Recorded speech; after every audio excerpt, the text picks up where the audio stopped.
Assalamualaikum warahmatullahi wabarakatuh. Perkenalkan, nama saya Ibnu Marif, NIM 2302004602032. Saya dari Fakultas Teknik, Prodi Teknik Elektro D4, kelas 03, Universitas Negeri Makassar. Di video kali ini, saya akan membawakan materi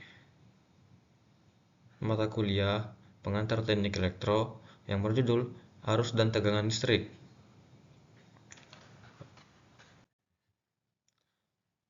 Arus listrik adalah sebuah aliran yang terjadi akibat jumlah muatan listrik yang mengalir dari satu titik ke titik lain dalam suatu rangkaian tiap satuan waktu. Dengan kata lain, arus listrik mengalir dari muatan positif menuju muatan negatif, atau bisa pula diartikan bahwa arus listrik mengalir dari potensial menuju potensial rendah. Berdasarkan arah alirannya, arus listrik dibagi menjadi dua kategori. Yang pertama, arus searah atau direct current, atau biasa sering disingkat arus DC, di mana arus ini mengalir dari titik berpotensial tinggi menuju titik berpotensial rendah. Kemudian yang kedua, ada arus bolak-balik atau alternating current, atau biasa disingkat dengan arus AC, di mana arus ini mengalir secara berubah-ubah mengikuti garis waktu.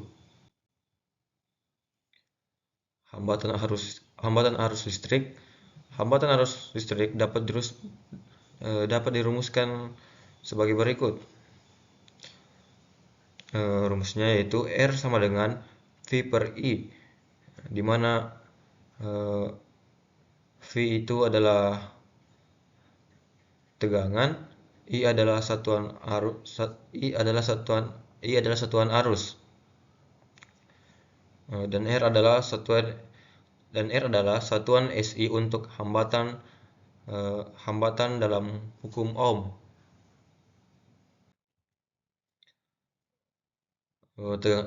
Adapun tegangan listrik disebut juga gaya gerak listrik, yaitu perbedaan potensial muatan antara dua titik di dalam suatu medan listrik. Dengan kata lain, tegangan adalah energi persatuan muatan.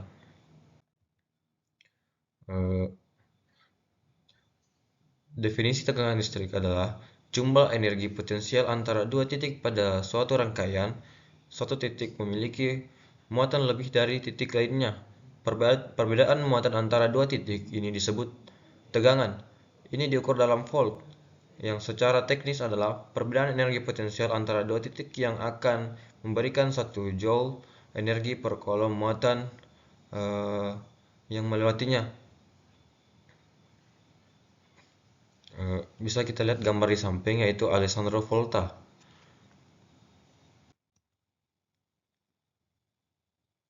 Saat menjelaskan tegangan arus, analogi yang paling umum digunakan adalah tangki air, di mana muatan diwakili sebagai air dan tekanan air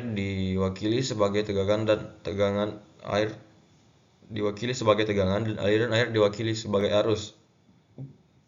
Contohnya ada pada gambar di samping ini, yang dimana air sama dengan muatan, tekanan sama dengan tegangan, dan aliran sama dengan arus. Mungkin hanya itu yang bisa saya sampaikan. Kurang dan lebihnya mohon dimaafkan. Wabillahi taufiq wal hidayah. Wassalamualaikum warahmatullahi wabarakatuh.